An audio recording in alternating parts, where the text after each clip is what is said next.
অনেকে দেখবেন সামর্থ্য নাই, এরপরেও ব্যক্তিত্ব অসম্মান হয়ে যাবে তাই সুদের টাকা নিয়ে হলেও কোরবানি কিনে। না, এটা ইসলাম আপনাকে বলে নাই। আপনি আল্লাহকে বলবেন, আল্লাহ আমাকে তৌফিক দাও। আর যারা পাড়া প্রতিবেশীরা সামর্থ্য থাকবে তারা গরিবদেরকে সাথে নিয়ে কোরবানি করবেন। আপনার গরিব প্রতিবেশী, গরিব ভাই, গরিব আত্মীয়কে বুঝতে দেবেন না সে যে কোরবানি করতে পারছে না।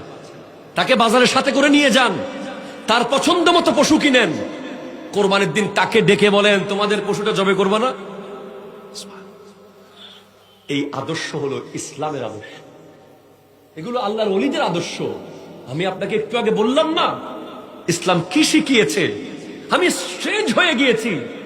আমার নবী হযরত ওমর, হযরত সিদ্দিক আকবর রাদিয়াল্লাহু তাআলা আনহুমা, এই তিনজনের বাড়িতে কোনো দরজা ছিল না, শুধুমাত্র মেহমানদারির জন্য।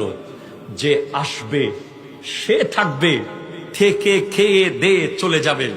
আপনি এখানে আরো একটা গুরুত্বপূর্ণ প্রশ্ন চলে আসে, হুজুর বাড়িতে কোনো সম্পদ ছিল না, চুরি হয়ে যেতে পারতো না? ওনাদের বাড়িতে কোনো সম্পদও ছিল না, যা আসতো মানুষকে দিয়ে দিত। যা খাবার আসতো 3 দিনের মধ্যে মানুষকে খাওয়াইয়া দিত। মানুষকে খাওয়ানো, মানুষের পাশে দাঁড়ানো, মানবতার বহিঃপ্রকাশ ঘটানো, মানুষকে শান্তি দেওয়া, মানুষকে নিরাপত্তা দেওয়া, মানুষকে আমন দেওয়া, দুঃখী মানুষের পাশে দাঁড়িয়ে যাওয়াই হলো ইসলাম। ইসলাম, ইসলাম, ঠিক কিনা? কথা জোরে বলেন। আজকে ইসলাম দেখি না, মাহফিল হচ্ছে অনেক, ইসলাম দেখা যায় না। আজকে আপনি দেখেন আমাদের এত পরিমাণ মানুষ প্রতিদিন মারা যাচ্ছে। মানুষকে মেরে ফেলছে সামান্য জায়গার জন্য। গতকাল একটা নিউজ দেখলাম,